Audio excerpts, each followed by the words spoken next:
The snow was falling thick and fast over the Arizona territory, a white shroud silencing the already desolate Superstition Mountains.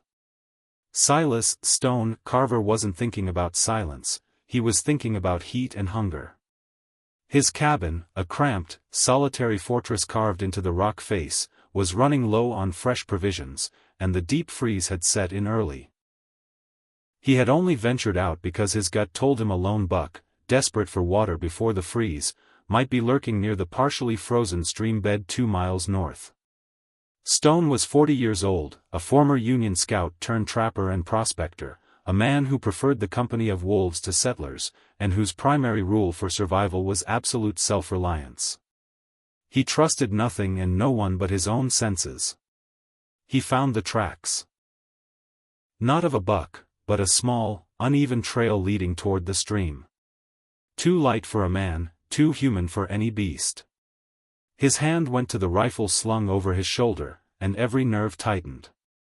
This was Apache country, specifically the territory of the Nedni, and the relationship between the white settlers and the native bands was a tinderbox, perpetually ignited by fear and retaliation. A lone trail meant trouble, either for him or for the person making it. The tracks led him not to the stream, but to a shallow, rocky overhang. The wind whipped mercilessly, driving needles of snow that stung his face. He stopped, blending into the mottled gray of the pine line, his eyes scanning the gloom.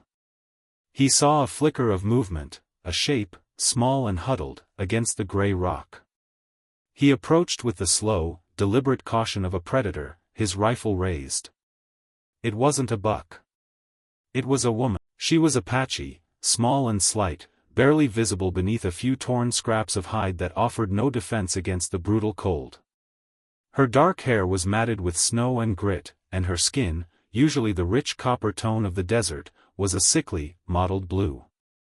Her face was hidden against her knees, but her breathing was shallow, ragged, the final gasps of someone succumbing to the cold sleep.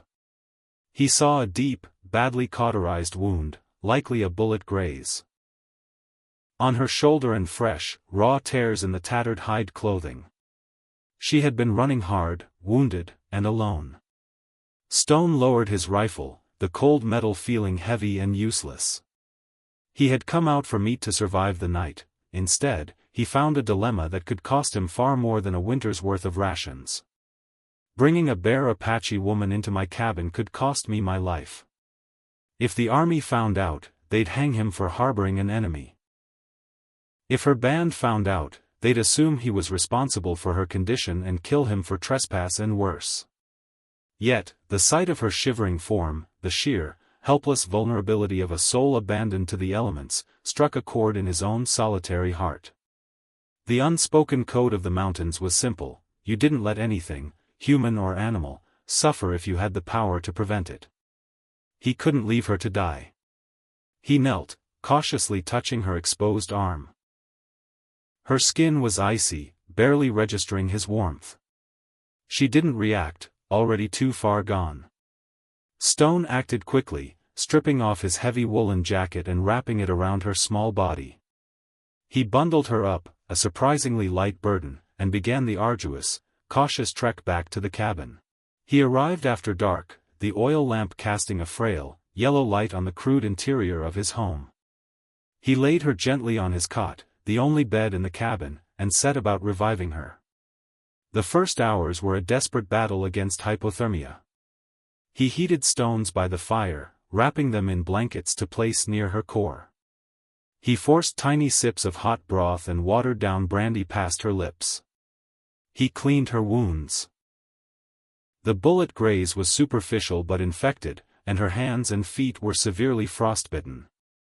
He saw the faint, intricate beadwork scarring on her forearms, marks that identified her tribe and her history. She was Liana, he eventually learned from her choked whispers, a daughter of a Nedni warrior. She remained unconscious for 3 days, a living ghost in his cabin. Stone barely slept, tending the fire, changing the compresses, and watching the silent rise and fall of her chest. The risk was enormous, but as the hours turned into days, a different kind of burden settled on him, the simple, compelling presence of another human being. The cabin, always quiet, was now occupied, demanding his attention, pushing back the encroaching loneliness that was the constant companion of his life. On the fourth morning, her eyes opened. They were the color of deep river obsidian, sharp and fiercely intelligent, despite the weakness. She looked at him, not with fear, but with an intense, questioning scrutiny. "Why?" she whispered, the Apache word low and guttural. "The cold," Stone replied simply, in English, nodding toward the raging storm outside the small window.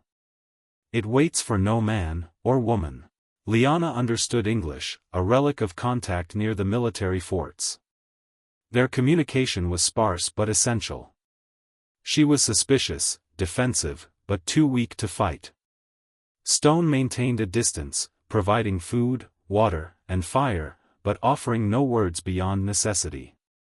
He ate his meager meals by the fireplace, while she remained on his cot, guarded and silent. December turned into January. The storm finally broke, but the cold lingered, locking the mountains in ice. Liana slowly regained her strength. As her body healed, her dignity returned. She moved with quiet grace, her actions precise. She learned his routines, helping to conserve wood and ration the flour. She fashioned a crude dress from an old canvas sack and some discarded hides. She was a silent partner in survival, a presence that was both dangerous and desperately welcome. Stone found himself talking to her, telling her about his past. The senseless horrors of the Civil War, the betrayal that drove him into solitude, his desperate hunt for gold that never materialized. Liana listened, offering no judgment, only the steady weight of her gaze. She, in turn, shared fragments of her life, her father, a respected warrior, the raid that scattered her people, the reason for her flight, which she only alluded to, a pursuit, a need to escape capture or worse. One evening, Stone returned from checking his traps to find a pair of his old, worn leather boots by the fire. Liana had taken the time to repair the laces and coat the leather with bear grease, protecting them against the persistent damp. It was a small act of service, yet it felt like a monumental gift. He looked at her, sitting cross-legged by the fire, stitching quietly. He realized he was no longer thinking of her as the Apache woman, but as, "Thank you," he murmured, his voice thick. "We survived together," she replied, without looking up. Her simple statement defined their existence, a truce, a necessary partnership in the heart of the wilderness. The greatest danger arrived at dawn in late January. Stone woke to the sound of barking dogs, not his, but army hounds. He leaped out of bed, grabbing his rifle. "They found us," he stated, his voice flat with dread. Liana was instantly on her feet, the instinct of the hunted taking over. She moved toward the back wall, where the cabin was built into the cliff face. "The old chimney passage," she whispered, her eyes wide. "You cut it off, but the space is there." The patrol, for soldiers and a tracking sergeant, was led by Sergeant Major Kellen, a known Indian hater from Fort McDowell. They surrounded the cabin quickly. Kellen pounded on the door. "Carver. Open up. We know you're in there, and we're looking for a fugitive."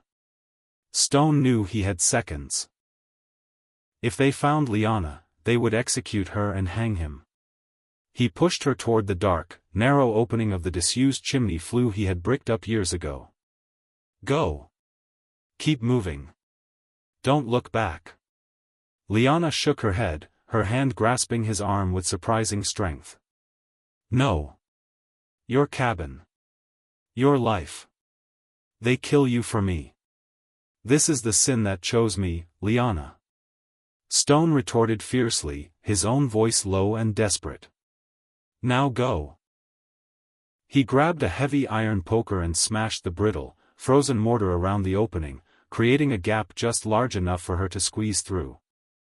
As Liana slipped into the chimney's darkness, Stone fired a warning shot over the sergeant's head, the deafening report shaking the cabin.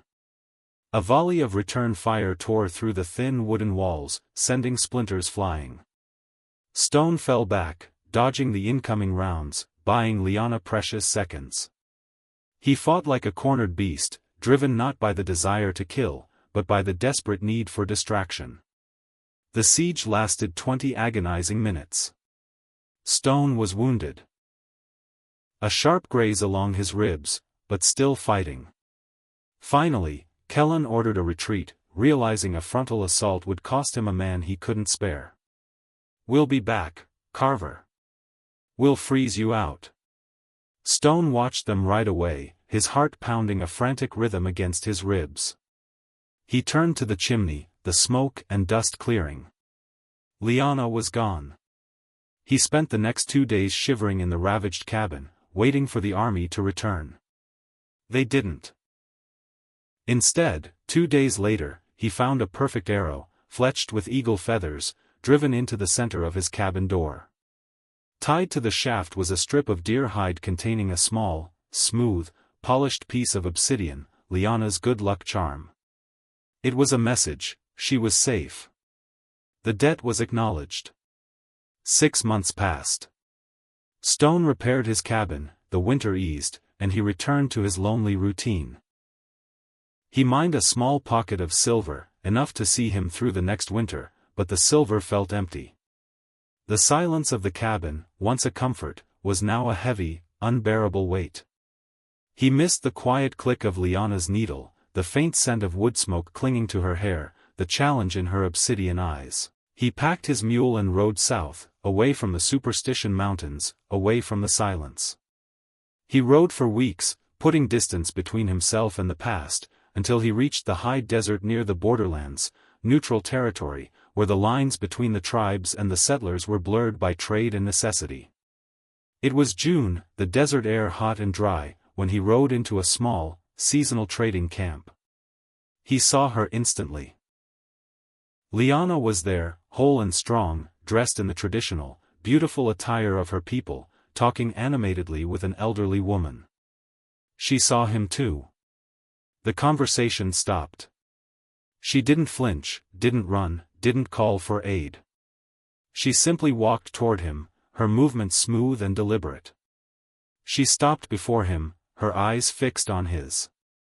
"You lived," she stated, the Apache word filled with quiet relief.